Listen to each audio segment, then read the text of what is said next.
Bonjour à tous, bonjour à toutes. Dans cette vidéo, je vous explique le lien entre le manque de magnésium et la prise de poids. C'est le docteur Jean Durla, endocrinologue à l'hôpital Cochin de Paris, qui est mondialement connu pour ses recherches au sujet du magnésium. Et il nous explique très bien que si on manque de magnésium, eh bien, nous allons avoir du mal à fabriquer de l'énergie. Tout se passe au niveau de nos petites centrales énergétiques qu'on appelle les mitochondries. Ces mitochondries, pour pouvoir faire de l'énergie, elles vont avoir besoin d'acides gras et de sucre. Voilà, ça c'est le carburant de votre organisme pour pouvoir fabriquer de l'énergie. Or, pour pouvoir oxyder les acides gras au niveau de la mitochondrie ou bien utiliser les glucides pour en faire du pyruvate, eh bien, on a besoin de magnésium. Autrement dit, nos petites mitochondries, centrales énergétiques de nos cellules, ne peuvent pas fonctionner correctement si elles n'ont pas suffisamment de magnésium. Alors qu'est-ce qui se passe si nos mitochondries ne fonctionnent pas correctement, si elles ne peuvent pas brûler les glucides, les sucres que nous consommons et les acides gras que nous consommons? Eh bien, on va les stocker tout simplement et donc ça impacte la prise de poids. Deuxième point au niveau de l'insuline. L'insuline, c'est l'hormone qui va nous permettre de faire baisser le taux de sucre dans le sang, de faire rentrer le sucre dans nos cellules. Eh bien, si on manque de magnésium, on va avoir une problématique. Les récepteurs à l'insuline ne vont pas fonctionner correctement. Si vous voulez, pour comprendre, vous avez donc vos petites cellules. Au niveau de la membrane cellulaire, vous avez un récepteur. Et c'est comme si ce récepteur, c'était une serrure.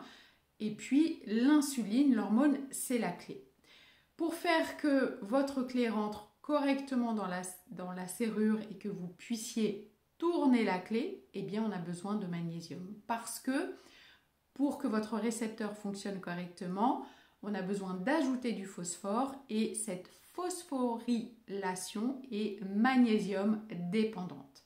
Ça veut dire quoi? Ça veut dire je manque de magnésium, mon récepteur à l'insuline ne fonctionne pas correctement et donc au fur et à mesure du temps, je peux développer une résistance à l'insuline et donc un diabète par la suite. Les chercheurs l'ont montré depuis très longtemps que le magnésium permet de prévenir le diabète. Autre point, on s'est aperçu également que le magnésium diminuait l'activité des globules blancs. Parce qu'il faut savoir, c'est que quand on est en surpoids, eh bien, on a de l'inflammation. Une inflammation systémique, une inflammation que l'on ne sent pas. Cette inflammation que l'on ne sent pas, que l'on peut mesurer par des dosages avec la CRP-US, qui est une protéine inflammatoire, qui va nous donner l'indication de cette inflammation systémique. En tous les cas, pour faire diminuer cette inflammation, diminuer l'activité des globules blancs, eh bien, on a besoin de magnésium. Alors, quels sont les apports en France de magnésium? Eh bien, globalement, les Français ont, de par leur alimentation, environ 200 mg de magnésium par jour, ce qui n'est pas suffisant du tout. Il faudrait plutôt viser 400 mg de magnésium pour permettre à l'organisme de fonctionner correctement. Le magnésium intervient dans plus de 300 fonctions biochimiques au sein de l'organisme. C'est dire qu'il est extrêmement important pour pouvoir rester en bonne santé au-delà du surpoids. Pourquoi si peu de magnésium dans notre alimentation? Eh bien, parce que l'alimentation des Français a beaucoup changé.